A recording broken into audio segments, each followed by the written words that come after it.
George Orwell, La ferme des animaux.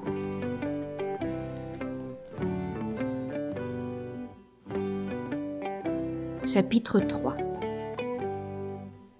Comme ils trimèrent et prirent de la peine pour rentrer le foin, mais leurs efforts furent récompensés, car la récolte fut plus abondante encore qu'ils ne l'auraient cru. À certains moments, la besogne était tout à fait pénible. Les instruments agraires avaient été inventés pour les hommes et non pour les animaux, et ceux-ci en subissaient les conséquences. Ainsi, aucun animal ne pouvait se servir du moindre outil qui l'obligeât à se tenir debout sur ses pattes de derrière. Néanmoins, les cochons étaient si malins qu'ils trouvèrent le moyen de tourner chaque difficulté. Quant aux chevaux, ils connaissaient chaque pouce du terrain. Ils s'y entendaient à faucher et à reteler mieux que Jones et ses gens leur vie durant. Les cochons, à vrai dire, ne travaillaient pas. Ils distribuaient le travail et veillaient à sa bonne exécution. Avec leur connaissance supérieure, il était naturel qu'ils prennent le commandement. Malabar et Douce s'attelaient tout seuls au râteau ou à la faucheuse, ni mort ni reine n'étant plus nécessaires, bien entendu, et ils arpentaient le champ en long et en large, un cochon à leur trousse. Celui-ci s'écriait « Udia, camarade !» ou « Hola, oh, camarade !» suivant le cas. Et chaque animal, jusqu'au plus modeste, besognait à faner et ramasser le foin. Même les canards et les poules, sans relâche, allaient et venaient sous le soleil, portant dans leur bec des filaments minuscules. Et ainsi la fenaison fut achevée 2 jours plus tôt qu'au temps de Jones. Qui plus est, ce fut la plus belle récolte de foin que la ferme ait jamais connue. Et nul gaspillage, car poules et canards, animaux à l'œil prompt, avaient glané jusqu'au plus petit brin, et pas un animal n'avait dérobé ne fût-ce qu'une bouchée. Tout l'été, le travail progressa avec une régularité d'horloge. Les animaux étaient heureux d'un bonheur qui passait leurs espérances. Tout aliment leur était plus délectable d'être le fruit de leur effort, car désormais c'était là leur propre manger, produit par eux et pour eux, et non plus l'aumône accordée à contre-cœur d'un maître parcimonieux. Une fois délivrés de l'engeance humaine, des bons à rien, des parasites, chacun d'eux reçut en partage une ration plus copieuse. Et quoique encore peu expérimentés, ils eurent aussi des loisirs accrus.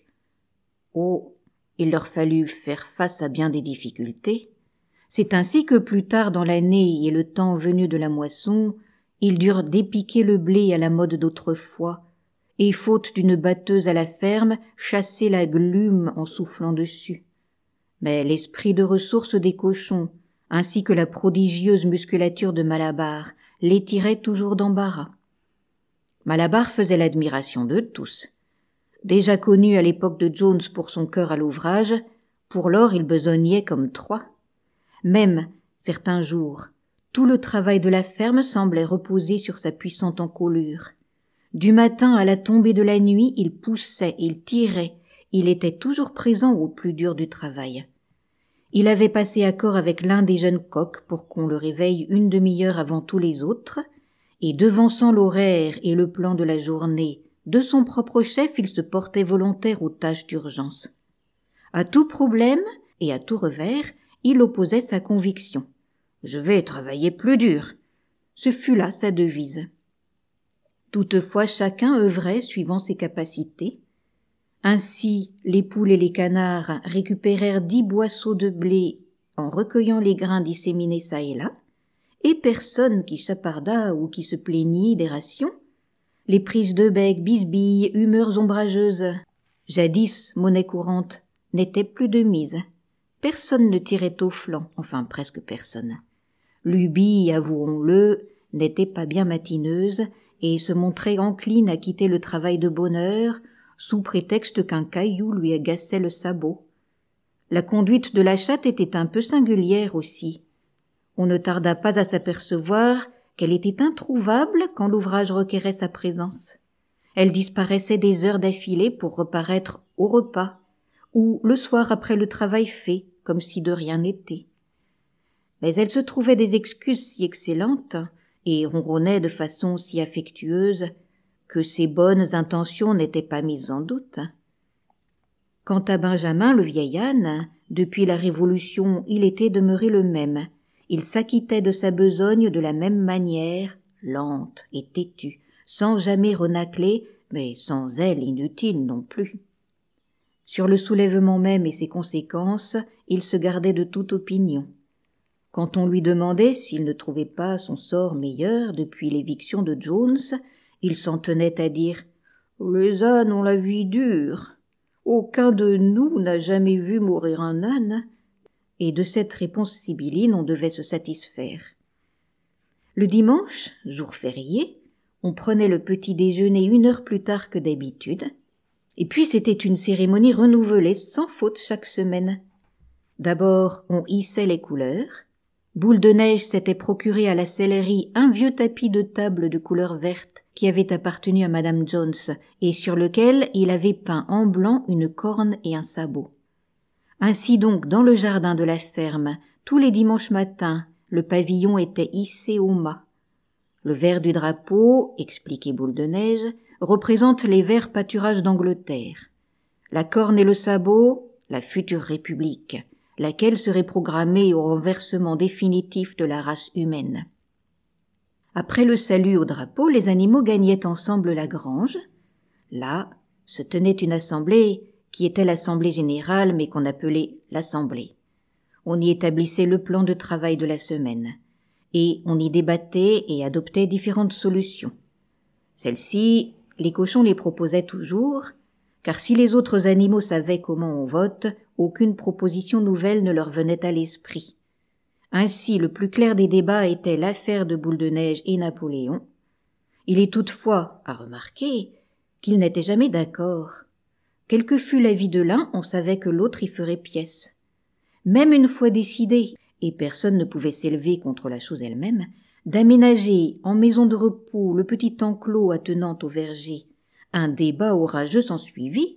Quel est, pour chaque catégorie d'animaux, l'âge légitime de la retraite? L'assemblée prenait toujours fin aux accents de bêtes d'Angleterre, et l'après-midi était consacré aux loisirs. Les cochons avaient fait de la sellerie leur quartier général. Là, le soir, ils étudiaient les arts et les métiers, les techniques du maréchal Ferrand ou celles du menuisier, par exemple, à l'aide de livres ramenés de la ferme. Boule de Neige se préoccupait aussi de répartir les animaux en commissions, et sur ce terrain, il était infatigable. Il constitua pour les poules la commission des pontes, pour les vaches la ligue des queues de vaches propres, pour les réfractaires la commission de rééducation des camarades vivant en liberté dans la nature, avec pour but d'apprivoiser les rats et les lapins, et pour les moutons le mouvement de la laine immaculée, et encore d'autres instruments de prophylaxie sociale outre les classes de lecture et d'écriture. Dans l'ensemble, ces projets connurent l'échec. C'est ainsi que la tentative d'apprivoiser des animaux sauvages avorta presque tout de suite, car ils ne changèrent pas de conduite, et ils mirent à profit toute velléité généreuse à leur égard. La chatte fit de bonne heure partie de la commission de rééducation, et pendant quelques jours y montra de la résolution. Même une fois, on la vit assise sur le toit, parlementant avec des moineaux hors d'atteinte. Tous les animaux sont désormais camarades. Ainsi, tout moineau pouvait se percher sur elle, même sur ses griffes, mais les moineaux gardaient leur distance. Les cours de lecture et d'écriture, toutefois, eurent un succès vif. À l'automne, il n'y avait plus d'illettrés, autant dire. Les cochons, eux, savaient déjà lire et écrire à la perfection. Les chiens apprirent à lire à peu près couramment, mais ils ne s'intéressaient qu'aux 7 commandements. Edmé, la chèvre, s'en tirait mieux qu'eux. Le soir, il lui arrivait de faire aux autres la lecture de fragments de journaux découverts aux ordures. Benjamin, l'âne, pouvait lire aussi bien que n'importe quel cochon, mais jamais il n'exerçait ses dons. « Que je sache, disait-il, il n'y a rien qui vaille la peine d'être lu. » Douce apprit toutes ses lettres, mais la science des mots lui échappait. Malabar n'allait pas au-delà de la lettre D. De son grand sabot, il traçait dans la poussière les lettres A, B, C, D. puis il les fixait de ses yeux, les oreilles rabattues, et de temps à autre, repoussant la mèche qui lui barrait le front, il faisait grand effort pour se rappeler quelle lettre venait après, mais sans jamais y parvenir. Bel et bien, à différentes reprises, il retint E-F-G-H, mais du moment qu'il savait ces lettres-là, il avait oublié les précédentes. À la fin, il décida d'en rester aux 4 premières lettres, et il les écrivait 1 ou 2 fois dans la journée pour se rafraîchir la mémoire. Lubie refusa d'apprendre l'alphabet, hormis les 5 lettres de son nom. Elle les traçait fort adroitement, avec des brindilles, puis les agrémentait d'une fleur ou deux, et avec admiration elle en faisait le tour. Aucun des autres animaux de la ferme ne put aller au-delà de la lettre A. On s'aperçut aussi que les plus bornés, tels que moutons, poules, canards, étaient incapables d'apprendre par cœur les 7 commandements. Après mûre réflexion, Boule de Neige signifia que les 7 commandements pouvaient, après tout, se ramener à une maxime unique, à savoir 4 pattes, oui, 2 pattes, non. En cela, dit-il, réside le principe fondamental de l'animalisme. Quiconque en aurait tout à fait saisi la signification serait à l'abri des influences humaines. Tout d'abord, les oiseaux se rebiffèrent, se disant qu'eux aussi sont des 2 pattes. Mais Boule de Neige leur prouva leur erreur, disant « Les ailes de l'oiseau, camarades, étant des organes de propulsion, non de manipulation, doivent être regardées comme des pattes. Ça va de soi. Et c'est la main qui fait la marque distinctive de l'homme, la main qui manipule, la main de malignité. » Les oiseaux restèrent quoi devant les mots compliqués de Boule de Neige, mais ils approuvèrent sa conclusion, et tous les moindres animaux de la ferme se mirent à apprendre par cœur la nouvelle maxime « 4 pattes, oui, 2 pattes, non », que l'on inscrivit sur le mur du fond de la grange, au-dessus des 7 commandements, et en plus gros caractères. Une fois qu'ils l'assurent sans se tromper, les moutons s'en éprirent, et c'est souvent que, couchés dans les champs, ils bêlaient en chœur « 4 pattes, oui, 2 pattes, non », et ainsi des heures durant sans se lasser jamais. Napoléon ne portait aucun intérêt aux commissions de Boule de Neige. Selon lui, l'éducation des jeunes était plus importante que tout ce qu'on pouvait faire pour les animaux déjà d'âge mûr. Or, sur ces entrefaites, les 2 chiennes, Constance et Fleur, mirent bas peu après la fenaison, donnant naissance à 9 chiots vigoureux. Dès après le sevrage, Napoléon enleva les chiots à leur mère, disant qu'il pourvoirait personnellement à leur éducation.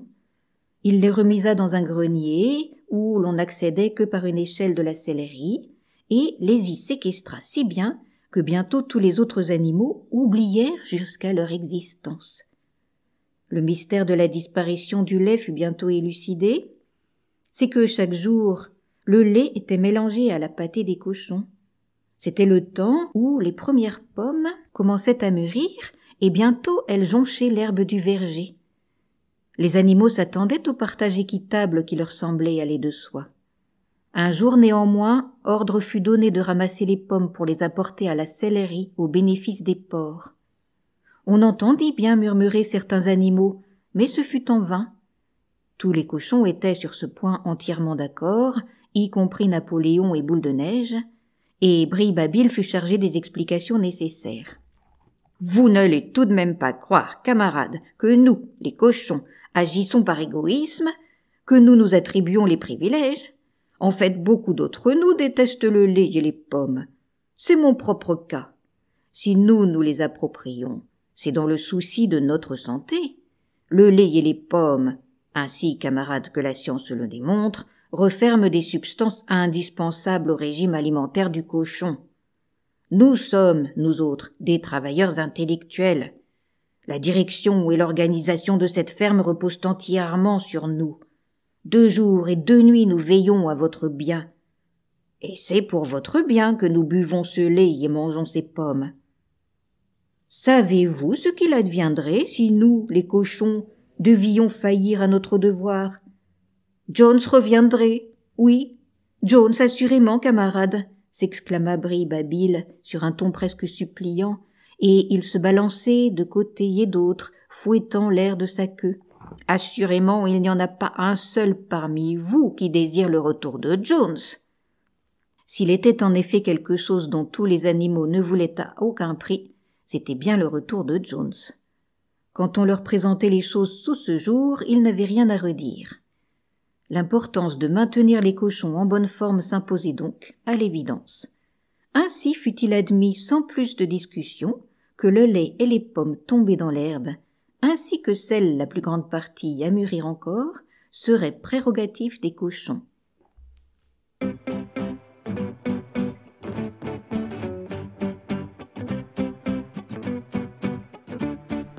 Si cela vous a plu, vous pouvez retrouver d'autres histoires et poésies sur ma chaîne Entendre lire.